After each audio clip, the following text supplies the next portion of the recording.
Hello guys, good morning. कैसे हो आप सब? आई थिंक सब कुछ बढ़िया होगा। एंड हम लोग लीनियर इक्वेशन पढ़ रहे हैं, वर्ड प्रॉब्लम, जहां पे आपको बहुत ज्यादा प्रॉब्लम होता है। लेकिन आज के बाद ये प्रॉब्लम खत्म होने वाला है, क्योंकि आज हम लोग सारे प्रॉब्लम्स को ढूंढ के उसका इलाज करने वाले हैं। ठीक है, तो आर.एस. अग्रवाल की बुक से हम लोग वर्ड प्रॉब्लम पढ़ रहे हैं। आप किसी भी बुक से बना रहे हो, उससे कोई फर्क नहीं पड़ता है। आप इन क्वेश्चंस को देख लो, आपको वो क्वेश्चन सॉल्व हो जाए, क्योंकि सबका पैटर्न सेम ही रहता है। ठीक है, क्वेश्चंस डिफरेंट रहता है लेकिन पैटर्न सेम रहता है।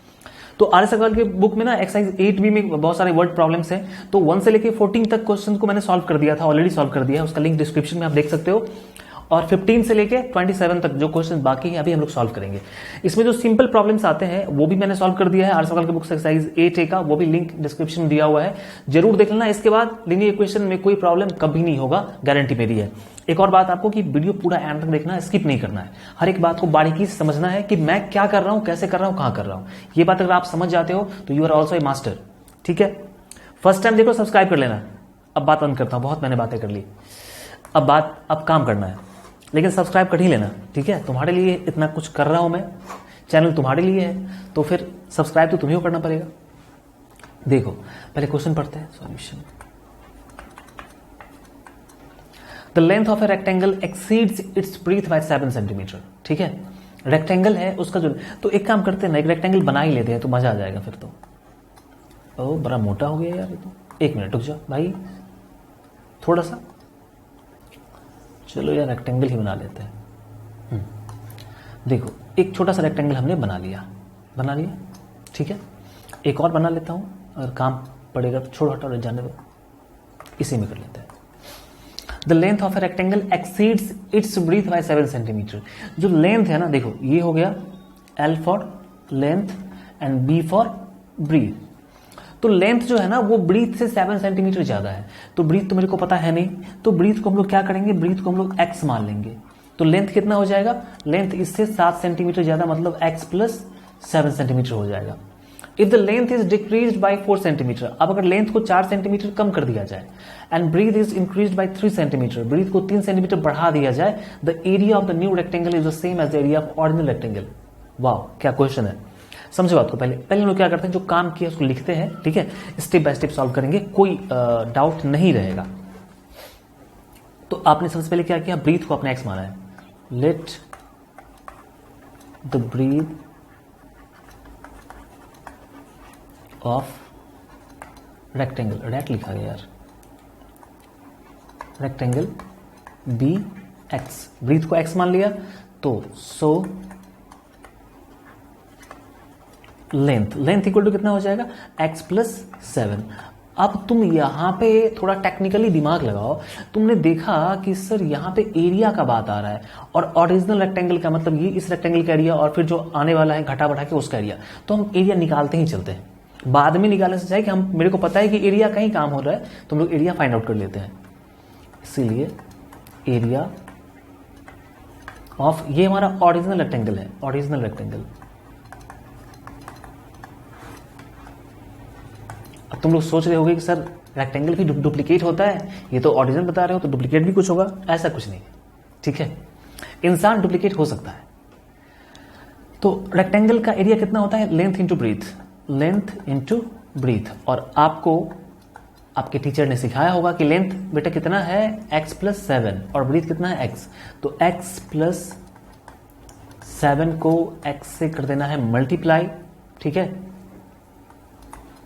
अब देखो तुम बात मल्टीप्लाई करें कितना हो जाएगा, x स्क्वायर प्लस 7x। यहां पे ओरिजिनल रेक्टेंगल की बात खत्म हो जाती है। अब देखो आप जो नया रेक्टेंगल फॉर्म होने वाला है, न्यू रेक्टेंगल में क्या करने वाले हो, इन new rectangle,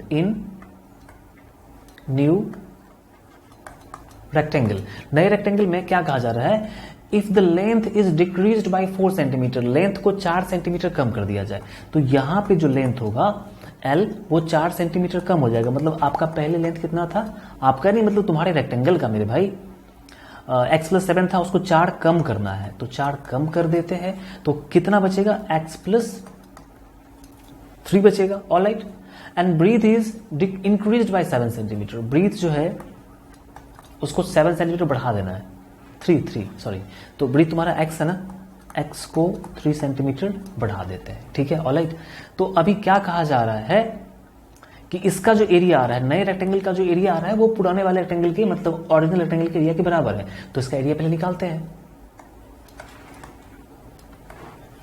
area of new rectangle equal to length into breadth होता है, तो लेंथ इंटू ब्रीथ। अब लेंथ कितना है तुम्हारा, मतलब तुम्हारे रेक्टेंगल का x+3, और ब्रीथ भी जो है वो भी बचा x+3। तो तुम इसको मल्टीप्लाई कर लो। मल्टीप्लाई करने आता होगा, x² + 6x + 9 मल्टीप्लाई करके इतना आएगा। अब देखो क्या कहा जा रहा है, अब बात समझना। The area of new rectangle is the same as the area of original rectangle. नए रेक्टेंगल का जो एरिया आया है ये एरिया, और जो ओरिजिनल का एरिया था ये दोनों बराबर है, ये क्वेश्चन कह रहा है। ठीक है, तो अब हम कहेंगे कि अकॉर्डिंग टू क्वेश्चन, यहां पे मैं एक खींच देता हूं। क्या खींच दो बताओ? लाइन खींचता हूं और क्या खींचूंगा? ये देखो, ये देखो लाइन खींच दिया। अकॉर्डिंग टू क्वेश्चन, क्वेश्चन क्या कहता है कि जो ओरिजिनल का एरिया था मतलब x² + 7x, ये जो नए रेक्टेंगल का एरिया है मतलब x² + 6x + 9 ये बराबर होगा। तो x² से x² तो कैंसिल हो जाएगा, ये कैंसिल होता है। तुम इसको इधर लेके आओ, देखो सोचो, अगर हम इसको इधर लेके आएंगे तो माइनस में आएगा, तो ये प्लस में ये माइनस में कैंसिल हो जाएगा। तो हम ऐसे भी कैंसिल कर सकते हैं। ये सब ट्रिक सीखना, ठीक है, ये सब इसमें सीखने की जरूरत है। बच्चों की तरह हर चीज को सॉल्व करना जरूरी नहीं है।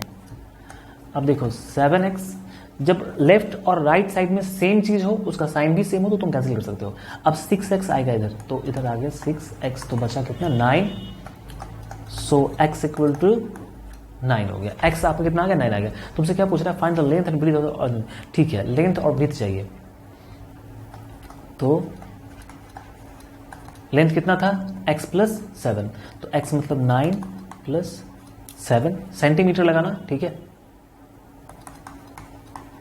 मैं इन समय सेंटीमीटर लगाना भूल गया, आई एम सॉरी। तुम सेंटीमीटर लगा देना सब में। और ब्रीथ हमारा x था, तो x कितना 9 सेंटीमीटर हो गया। क्वेश्चन नंबर 15 हो गया। हाँ, यहां भी आपको रेक्टेंगल ही ड्रॉ करना है, तो पहले रेक्टेंगल ड्रॉ कर ही लेते हैं। ये देखो, ये रहा आपका रेक्टेंगल। देखो क्वेश्चन क्या कह रहा है अब, the width of the rectangle is 2/3 its length. एक रेक्टेंगल है, इसका जो विड्थ मतलब ब्रीथ जो है ना, वो लेंथ का 2/3 है। तो ये हो गया लेंथ। अब लेंथ का 2/3 है, तो लेंथ तो पता होना चाहिए ना, तो लेंथ को हम लोग x मान लेंगे। तो ब्रीथ कितना हो जाएगा? x का 2/3, x का 2/3। यहां तक बात समझ आ रही है? If the perimeter is 180 centimetre, 180 metre, ठीक है, हो गया, काम खत्म है इसका। देखो सॉल्यूशन, सॉल्यूशन में आपने क्या देखा है? सॉल्यूशन में आपने देखा है कि हमने किसको x को, सॉरी लेंथ को x माना है। Let the length of rectangle, short में लिखा है REC रेक्टेंगल बी x, ठीक है, x। ऑलराइट, तो ब्रीथ कितना हो जाएगा? सो ब्रीथ हो जाएगा, यहां से मैंने ऑलरेडी लिखा हुआ है 2x/3, 2x/3। अब इक्वेशन बनाने के लिए मेरे पास तो कुछ होना चाहिए ना। तो देखो अकॉर्डिंग टू क्वेश्चन, क्वेश्चन के हिसाब से पेरीमीटर कितना है? 180 मीटर्स, ठीक है। तो अकॉर्डिंग टू क्वेश्चन जो पेरीमीटर है वो कितना है? 180 मीटर, ठीक है। लेकिन हमारे हिसाब से पेरीमीटर कितना होता है? 2 × L + B, ये भी 180 के बराबर होगा। पेरीमीटर इतना है तो ये भी इतना होगा। ऑलराइट, अब 2 L फॉर लेंथ, लेंथ कितना है? x। B for breadth, breadth कितना? 2x/3, 2x/3, और इधर आपका 180। अब तुम्हें हिम्मत होती तो तुम तो सॉल्व कर लेता, लेकिन पता नहीं तुम सॉल्व कर पाओगे नहीं, मैं कर देता हूं। यहां पे देखो, फ्रैक्शन में 1 कर देते हैं, ठीक है, और 3 के एलसीएम लोग ले लेंगे तो 1 3 3 3 से 3x हो जाएगा, एंड 3 1 3, 2 से 2 एक ही बार में, तो 180, and 3 to 5x, 2 × 5x/3 equal to 180। अब तुमको कैंसिल करने आता है? मैंने क्या बताया था लास्ट टाइम, जो फर्स्ट वीडियो था, ये 8B का जो फर्स्ट वीडियो, उसमें मैंने बताया था, अभी सिखा रहा हूं कि जब लेफ्ट साइड में एक ही टर्म हो और राइट साइड में भी एक ही टर्म हो तो हम आराम से ऊपर से ऊपर नीचे से कैंसिल कर सकते हैं। तुमको जैसे कैंसिल करना था वो कर लेना। मैं देखो 2 5 10, 2 5 दोनों मल्टीप्लाई होगा 10 और 10 से 18 टाइम्स 180, 2 5 10 और 10 से 18 टाइम्स 180। ऊपर से ऊपर बराबर की इधर इधर होगा तो कट जाएगा वो, ठीक है। ऊपर नीचे कटेगा तब जब सेम साइड में होगा तो ऊपर नीचे कटेगा, और ऊपर से ऊपर नीचे से नीचे तब कटेगा जब बीच में साइन ऑफ इक्वलिटी होगा। तो मेरे भाई x, और देखो इस 3 से इसको क्रॉस मल्टीप्लाई होगा तो 18 इंटू 3 हो गया 54। तुमको अगर मैंने क्या किया तुमको समझ में नहीं आया तो तुम जनरली जो सॉल्व जैसे करते हो वैसे कर लेना। इस तरह के इक्वेशन को सॉल्व करने के लिए मेरा एक स्पेशल वीडियो है, लिंक डिस्क्रिप्शन में होगा, तुम देख लेना। 8A, ठीक है, 1 घंटे का वीडियो होगा, और उसको देखने के बाद ना ऐसा कोई भी क्वेश्चन, किसी बुक का क्वेश्चन होगा, तुम एक बार में सॉल्व करोगे, ठीक है। उसका आंसर कभी गलत ही नहीं आएगा, क्योंकि जो उसका फैक्ट है वो सारा फैक्ट मैंने बता दिया है। तो x कितना आ गया 54। तुमसे बोला फाइंड द डायमेंशन। अच्छा, डायमेंशन मतलब क्या होता है? डायमेंशन मतलब लेंथ एंड ब्रेथ। तो सॉल्यूशन नहीं, सो लिखना था। सो लेंथ x है आपका कितना 54 मीटर, ठीक है। यहां पे मीटर था, यहां मैंने मीटर लिखा नहीं, बस लास्ट में लिख दो मीटर, ठीक है, लास्ट में। एंड ब्रीथ कितना है भाई? x मतलब 54, तो x इंटू 2/3, 2/3, 3 से काट दो, 18 टाइम्स 36 मीटर। क्वेश्चन नंबर 16 भी सॉल्व हो गया। अच्छा 17, an altitude of A triangle. अच्छा, ट्रायंगल बनाना पड़ेगा, रुक जाओ यार, ऐसे समझ में नहीं आएगा, एल्टीट्यूड बना लेंगे तो ज्यादा अच्छा रहेगा। ट्रायंगल ही बना लेते हैं हम लोग। देखो ये हुआ ट्रायंगल, ठीक है, बहुत ही प्यारा सा ट्रायंगल है। और एल्टीट्यूड का मतलब समझते हो? एल्टीट्यूड का मतलब क्या होता है? हाइट होता है। इसका हाइट में यहां से ड्रॉ कर रहा हूं, देखो ये हुआ इसका एल्टीट्यूड, ये एल्टीट्यूड होता है, ये हाइट होता है। यहां पे हमेशा 90 का एंगल ही बनता है, ध्यान रखना, इसी को एल्टीट्यूड बोलते हैं। तो ये तुम्हारा ट्रायंगल हो गया, ये इसका एल्टीट्यूड हो गया। ट्रायंगल नाम दे ही देते हैं, चलो ABC एंड AD इसका एल्टीट्यूड हो गया। तो क्वेश्चन क्या कर रहा है कि an altitude of A triangle, जो एल्टीट्यूड है AD, ये altitude is 5/3 the length of its corresponding base. Corresponding base देखो, ये हुआ कॉरेस्पॉन्डिंग बेस, जिसपे एल्टीट्यूड खड़ा है वो कॉरेस्पॉन्डिंग बेस हुआ। तो BC हुआ बेस, BC क्या हुआ? बेस, और AD हुआ एल्टीट्यूड। तो क्वेश्चन कह रहा है कि जो एल्टीट्यूड है वो कॉरेस्पॉन्डिंग बेस का 5/3 है। तो अगर हम बेस को, अगर हम इसको BC को x मान लेते हैं, अगर हम यहां से यहां तक को मानते हैं कि भाई ये x है, तो जो हमारा एल्टीट्यूड होगा ये क्या होगा? 5/3 the length of corresponding base, 5/3 of corresponding base मतलब x, 5/3 ऑफ x होगा। If the altitude increase by 4 centimetre and base is decrease by 2 centimetre, the area of triangle remains the same. वही question है, देखो area की बात आ रही है, तो पहले हम लोग क्या करते हैं, अब अपना काम शुरू कर लेते हैं। सॉल्यूशन, let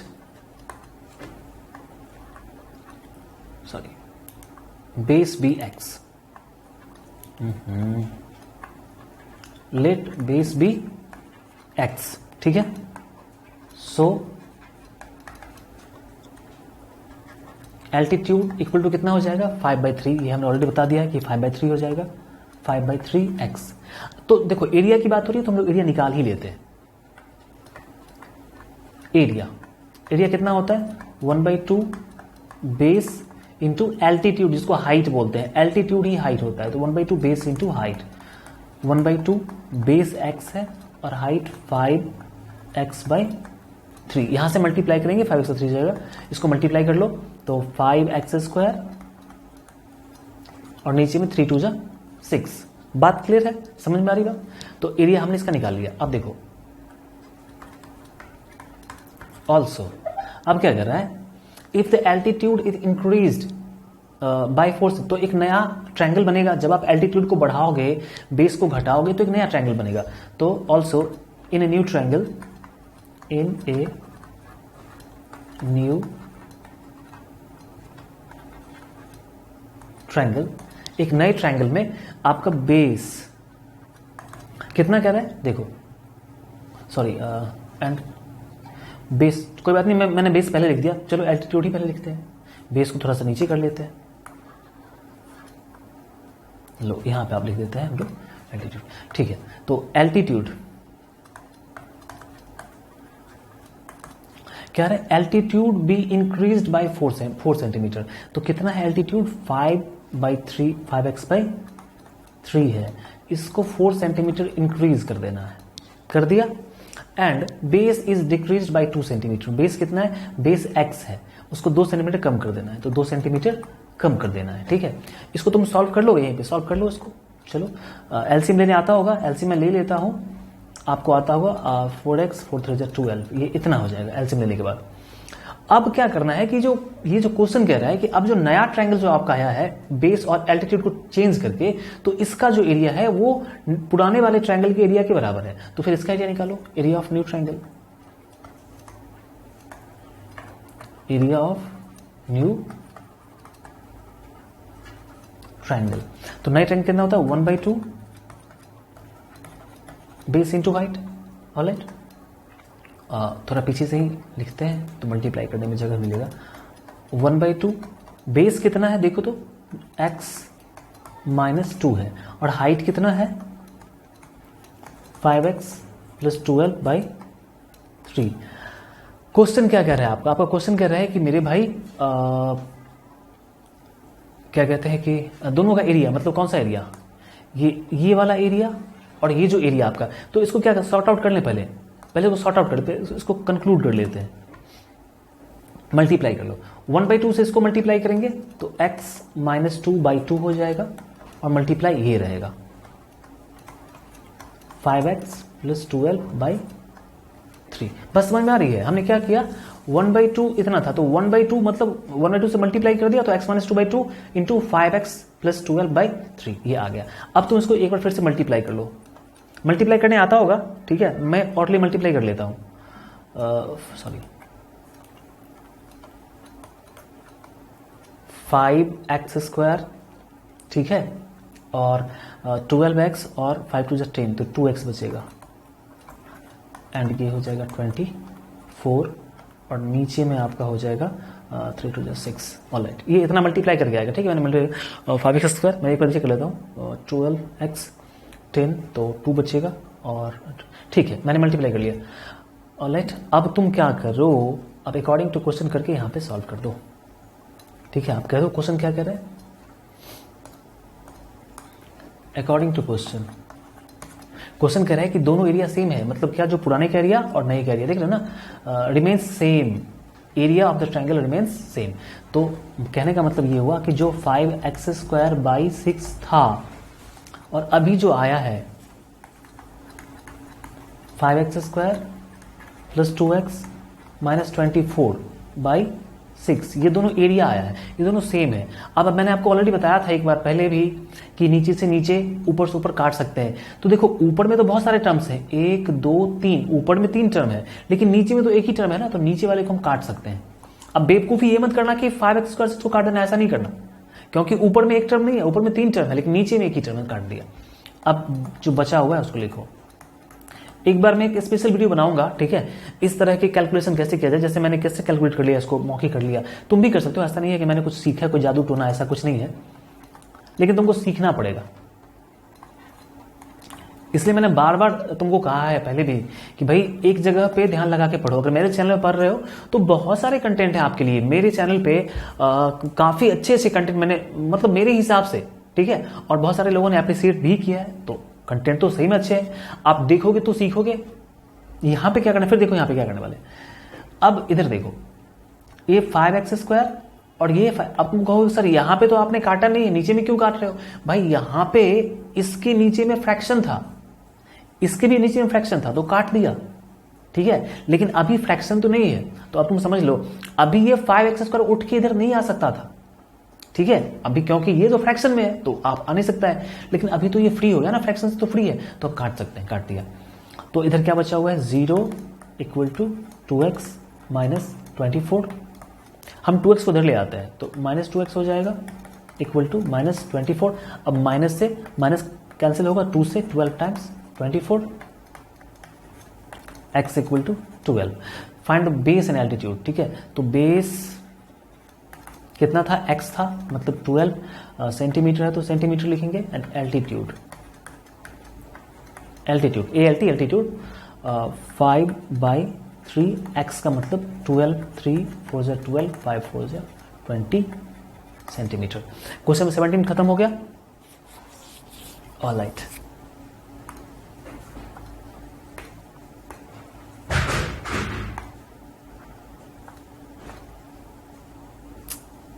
क्या सब आ जाता है आप देखो। चलो 18 नंबर क्वेश्चन को सॉल्व करते हैं। Two angles of a triangle are in the ratio 4:5. If the sum of these angles is equal to the third angle, find the angles of a triangle. ठीक है, तो आपको एक ट्रायंगल पहले draw करना पड़ेगा। हम ट्रायंगल ड्रॉ कर ही लेते हैं। ट्रायंगल ड्रॉ करना जरूरी नहीं है, बस मैं दिखाने के लिए ड्रॉ कर देता हूं।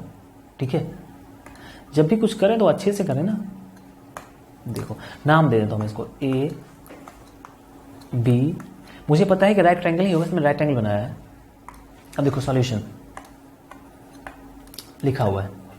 तुमसे क्या कर रहा है कि 2 angles of A triangle is in the ratio 4:5। ठीक है, तो 4:5 में इसको मैं मान लेता हूं 4x, क्योंकि रेशियो है तो x लगेगा ही, और ये 5x। ठीक है, let the angles, let the angles be 4x and 5x। अब इक्वेशन कहां से बनेगा, यहां से बनेगा कि sum of these angles is equal to the third angle. इन दोनों का जो सम है वो थर्ड एंगल के बराबर है। ठीक है, तो देखो अब ऑल्सो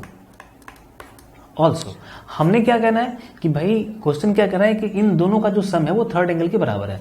तो ये जो आपका 4x है ये एंगल A था, ये जो 5x है ये एंगल B था। तो कोई मुझसे पूछे कि सॉरी एंगल C, कोई मुझसे पूछे कि अच्छा एंगल B कितना होगा, यहां पे ऑल्सो मत लिखो, लिखो सो। कोई मुझसे पूछे कि चलो भाई आपने एंगल A को 4x और C को 5x मान लिया, तो एंगल B कितना होगा। तो क्वेश्चन कह रहा है कि जो थर्ड एंगल है, if the sum of these angles equal to the third angle मतलब B, तो ये जो B है ना ये इन दोनों एंगल के सम के बराबर है, मतलब 4x और 5x मतलब 9x। बात क्लियर है। अब देखो नाउ अब हम लोग भाई फाइंड आउट कैसे करेंगे, इक्वेशन बनेगा कैसे। इक्वेशन कैसे बनेगा समझ लो। ट्रायंगल के बारे में तुम क्या जानते हो कि ट्रायंगल के एंगल का सम कितना होता है, 180 होता है। तुम कहोगे now angle A plus angle B plus angle C equal to 180। ये तो आपको पता है। इक्वेशन बनाने के लिए तुम जो कुछ कर सकते हो, साम दाम दंड भेद सब लगा दो। ठीक है, जात पात अंट संट सब लगा दो। तो A मतलब 4x, B मतलब यहां से 9x, और C मतलब 5x इक्वल टू 180। ऐड कर लो 9 5 14 4 18, 18x इक्वल टू 180। 18 से कैंसिल कर दो, सॉरी 10 टाइम्स 10 डिग्री। x कितना आ गया 10 डिग्री। तुमसे क्या पूछ रहा है, फाइंड द एंगल्स। तो चलो ठीक है, एंगल A कितना है 4x, 4 x की जगह पर 10 डालेंगे तो हो जाएगा 40 डिग्री। एंगल C कितना है 5x, 5x के बदले 10 डिग्री, ये हो जाएगा 50 degree.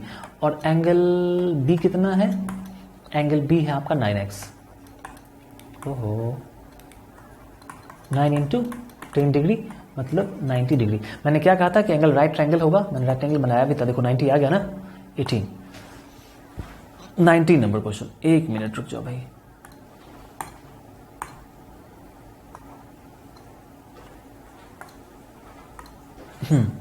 A steamer goes downstream from one port to another in 9 hours if it covers the same distance upstream in 10 hours। ठीक है, देखो अब टाइम स्पीड एंड डिस्टेंस का कंसेप्ट आपको यहाँ पे समझना पड़ेगा। स्पीड टाइम डिस्टेंस का कंसेप्ट।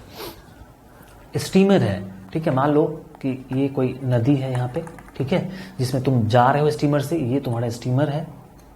ठीक है, बड़ा अजीब सा स्टीमर तुमको लग रहा होगा, और यहाँ पे तुम बैठे हुए हो, देखो यहाँ पे तुम बैठे हुए हो, तुम्हारे साथ में कोई है भी। मम्मी पूछे कौन था बेटा साथ में, ठीक। Steamer goes down stream. Down stream मतलब क्या होता है? डाउन स्ट्रीम मतलब होता है कि तुम्हारा स्टीमर भी इधर ही जा रहा है, और जो स्ट्रीम है, धारा है, पानी का डायरेक्शन भी इधर ही है। इसको बोलते हैं, क्या बोलते हैं इसको? डाउन स्ट्रीम बोलते हैं, डीएस, डाउन स्ट्रीम, ठीक है। और फिर तुम इधर से इधर गए हो बड़ा मस्ती करते हुए, इधर आ गए, इधर चाय नाश्ता पानी हुआ, और तुम वापस लौट रहे हो। तो तुम तो वापस लौट रहे हो, तुम्हारा डायरेक्शन तो चेंज होगा, लेकिन पानी का डायरेक्शन तो चेंज नहीं होगा। पानी तो इधर ही जाएगा ना, पानी तो उधर ही बहेगा, तुम्हारे साथ तो पानी मुड़ेगा नहीं। बचपन का दोस्त तो है नहीं तुम्हारा वो। तो इसको बोलते हैं up stream, US, up stream, ठीक है। तो इसमें क्या होता है कि इसमें जो तुम्हारा स्पीड है, ठीक है, और जो पानी का स्पीड है, पानी भी तो बहता है ना भाई, पानी बहता है, तो तुम्हारा स्पीड और पानी का स्पीड ये दोनों क्या होता है? ऐड होता है। क्या होता है? ऐड होता है। और जब तुम वापस लौटते हो तो पानी का अपोजिट डायरेक्शन में तुम जा रहे हो, तो इसमें क्या होता है कि तुम्हारे स्पीड में से पानी का स्पीड माइनस होता है। ध्यान रखना इस बात को। बात क्लियर है? पानी मतलब धारा का स्पीड, करंट का speed. Steamer goes down stream for one port to another 9 hours, ठीक है। पूरा क्वेश्चन पढ़ो। It cover the same distance up stream in 10 hours, ठीक है। If the speed of stream be 1 kilometre per hour. अच्छा, stream मतलब पानी, ये पानी है, ये वाला स्ट्रीम, ये इसका स्पीड कितना दिया हुआ है? 1 kilometre per our. Find the speed of the steamer in still water and the distance between the port. तुमसे क्या कह रहा है कि स्टीमर का स्पीड भी बताओ, स्टीमर कितना स्पीड है स्टीमर का, और दोनों पोर्ट के बीच का डिस्टेंस बताओ। चलो ठीक है, तो स्टीमर के स्पीड को हम लोग मान लेते हैं x kilometre per our, x kilometre per hour, ठीक है। देखो सॉल्यूशन करते हैं। कलम भी खराब हो गया यार। सॉल्यूशन, स्टीमर, ठीक है। Let the speed of steamer be x kilometre per hour, ठीक है। तो देखो मैंने क्या कहा? Speed of down stream, speed of down stream कितना हो जाएगा? मैंने बता दिया था कि डाउन स्ट्रीम में क्या होता है, तुम्हारा और जो करंट है, पानी है, उसका स्पीड ऐड होता है। तो तुम्हारे स्पीड को मैंने x मान लिया, और करंट कितना है? 1। तो ये ऐड हो जाएगा तुम दोनों का स्पीड, क्योंकि x + 1 किलोमीटर पर आवर। तुम साइकिल से जा रहे हो, कोई तुमको उसी डायरेक्शन में धक्का दे रहा है, तुम्हारा स्पीड बढ़ेगा ना। तो तुम तो जा भी रहे हो और पानी भी उधर ही जा रहा है, तो पानी का स्पीड भी तुम्हारे स्पीड में ऐड होगा। अच्छा, और speed of up stream, up stream में क्या होता है कि तुम्हारे स्पीड में से पानी का स्पीड घट जाता है, क्योंकि तुम तो इधर जा रहे हो लेकिन पानी इधर बह रहा है, तो तुम्हारी स्पीड को कम करेगा, मतलब तुम्हारा स्पीड घटेगा। तो तुम्हारा स्पीड को मैंने x माना हुआ था, और पानी का स्पीड 1 ही रहेगा, 1 किलोमीटर ही है उसका स्पीड है, तो ये घट जाएगा, x - 1 किलोमीटर पर आवर हो जाएगा। बात क्लियर है? आप देखो क्वेश्चन क्या कह रहा है।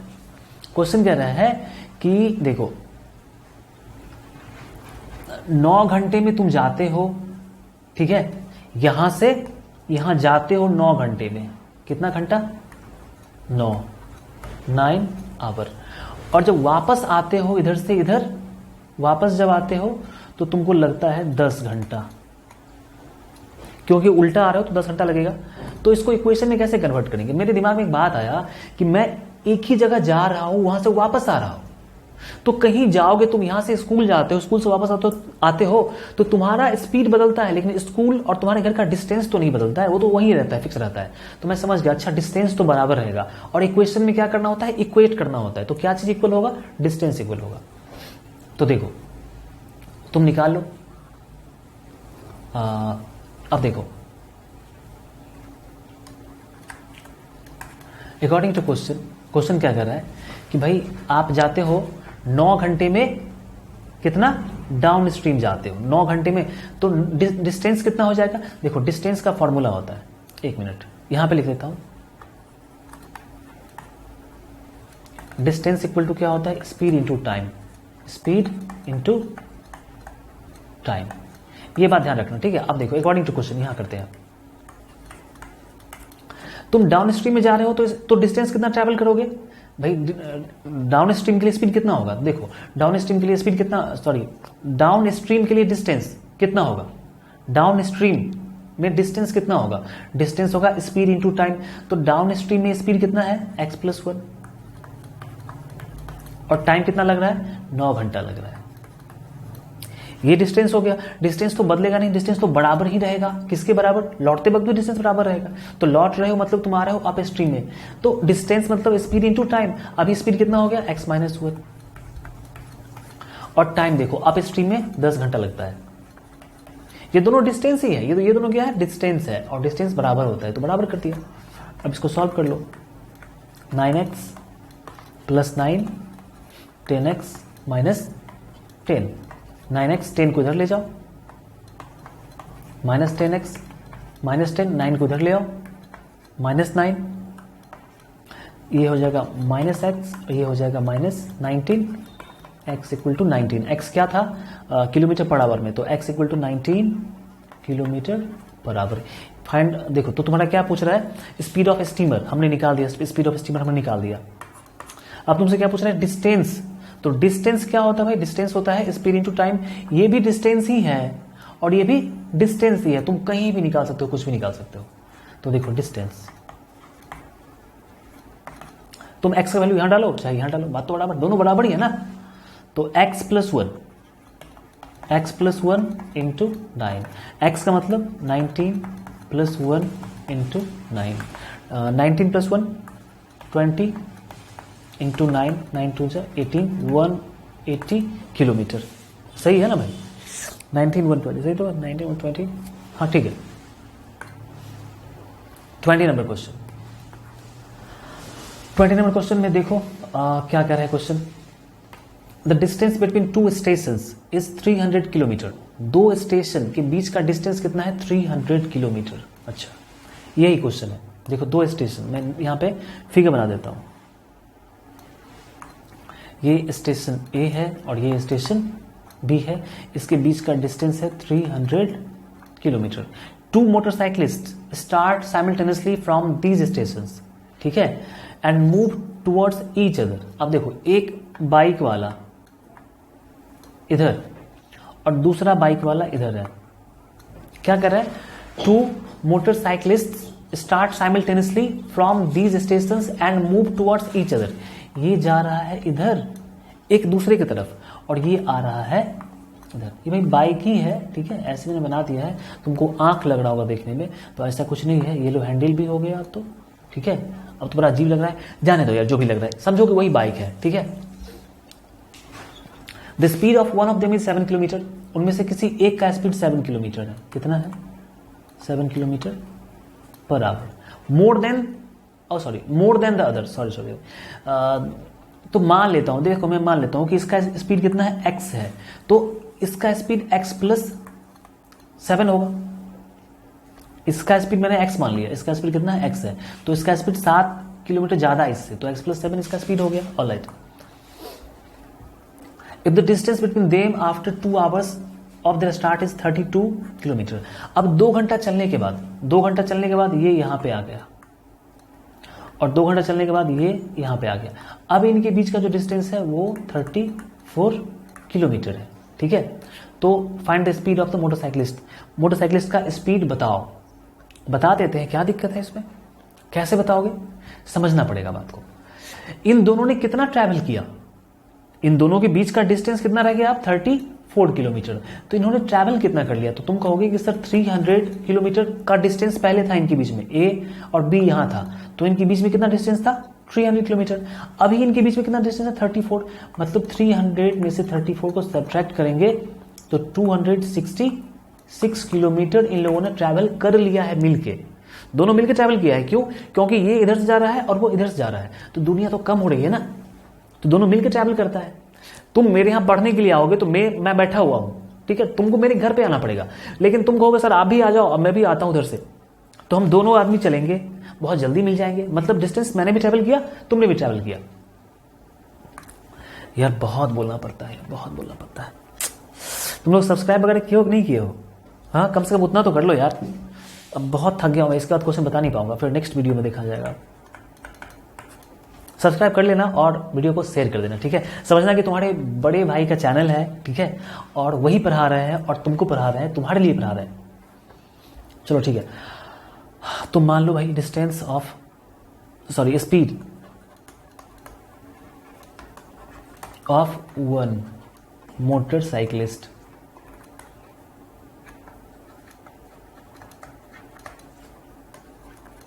B x kilometre per hour, इसीलिए speed of another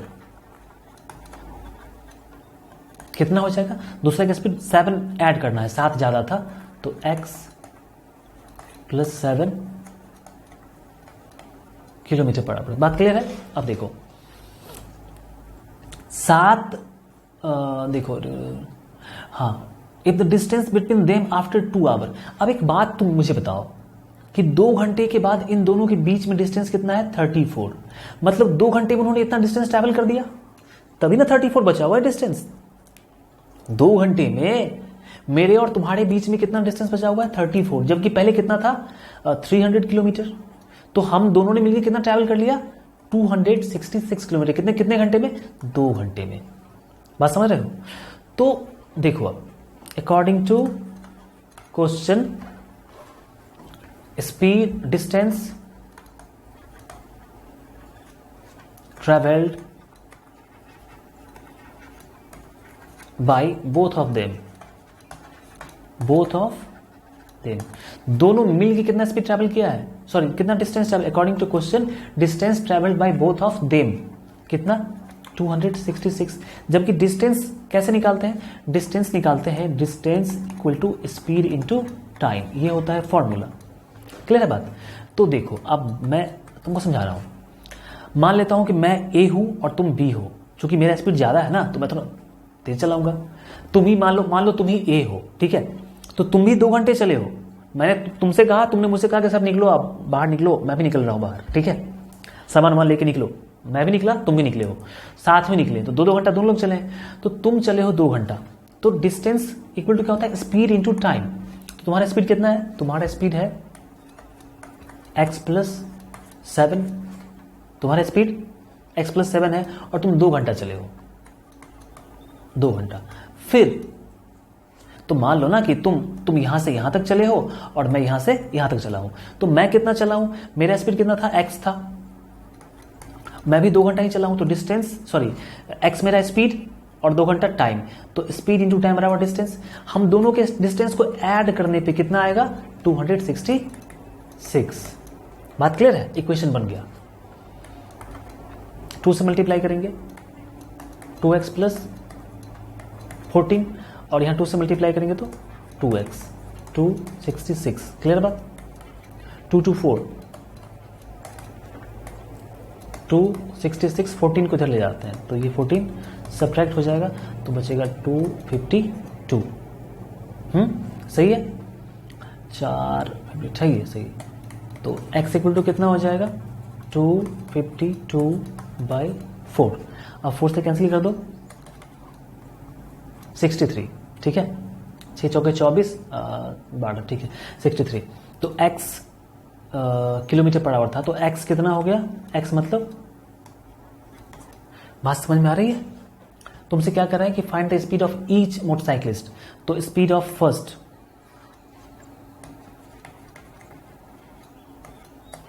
speed of first मतलब फर्स्ट मोटरसाइकिलिस्ट x किलोमीटर था और x कितना आया है, 63 kilometre per hour. And speed of second कितना है, x प्लस 7, तो प्लस 7 मतलब 70 किलोमीटर पर आवर। ये हो गया। चेक योर सॉल्यूशन, अपने सॉल्यूशन को चेक भी करना है। तो तुम एक चीज देख लो ना कि सॉल्यूशन चेक कैसे करेंगे कि भाई मेरा स्पीड इतना है और तुम्हारा स्पीड इतना है, तो 2 घंटे तुम चले हो, मतलब क्या, 63 इंटू 2, 2 घंटा तुम चले हो और 2 घंटा मैं भी चला हूं, 70 इंटू 2। इन दोनों को ऐड करो और देखो इतना आ रहा है कि नहीं, तो कर लो। इसको मल्टीप्लाई करने कितना हो जाएगा, 126 और ये 146 ऐड करो, 662, देखो आ रहा है। हमने सॉल्यूशन को चेक कर लिया, ऐसे ही चेक करना है। भाई मेरा वीडियो 40 मिनट का हो चुका है। 40 मिनट में मैंने कितना क्वेश्चन बताया? 15, 16, 17, 18, 19, 20। Oh my God, 6 question. अब बचा है कितना? अभी बहुत बचा हुआ है यार। 21, 22, 23, 24, 25, 26, 27। 7 क्वेश्चन अभी और बचा हुआ है। ठीक है, नेक्स्ट वीडियो में क्लियर करेंगे। ज़्यादा ऐसा नहीं है कि मेरे को लंबा वीडियो बनाने का शौक है, मैं चाहता हूँ कि अधिक से अधिक चीज़ तुम एक बार में सीख सको। अभी तुमको सीखने में बहुत मजा आया होगा। ठीक है, और जो भी डाउट रह गया होगा तो ये क्लियर हो जाएगा। ठीक है, स्पेशल मैं वीडियो बनाऊंगा एक टाइम एंड डिस्टेंस पे, स्पेशल मेरा वीडियो होगा लेनी क्वेश्चन में, तो वो आप देख लेना। इसलिए मैंने कहा कि चैनल को सब्सक्राइब कर लो। आपके लिए बहुत सारे वीडियोस में लाता रहता हूं। मुझे पता है कि बच्चों को कहां पे प्रॉब्लम होता है, ये मुझे पता है। ये भगवान का आशीर्वाद मुझे दिया हुआ है कि मैं जान जाता हूं कि कहां पे किसको प्रॉब्लम हो रहा है, और मैं तुम्हारे लिए सब कर रहा हूं। ठीक है, अपने लिए नहीं कर रहा हूं। तो चैनल को सब्सक्राइब कर लेना एंड प्लीज शेयर करना सारे बच्चों तक, ताकि वो भी सीख सके। मिलते हैं फिर नेक्स्ट वीडियो में, तब तक बाय, टेक केयर।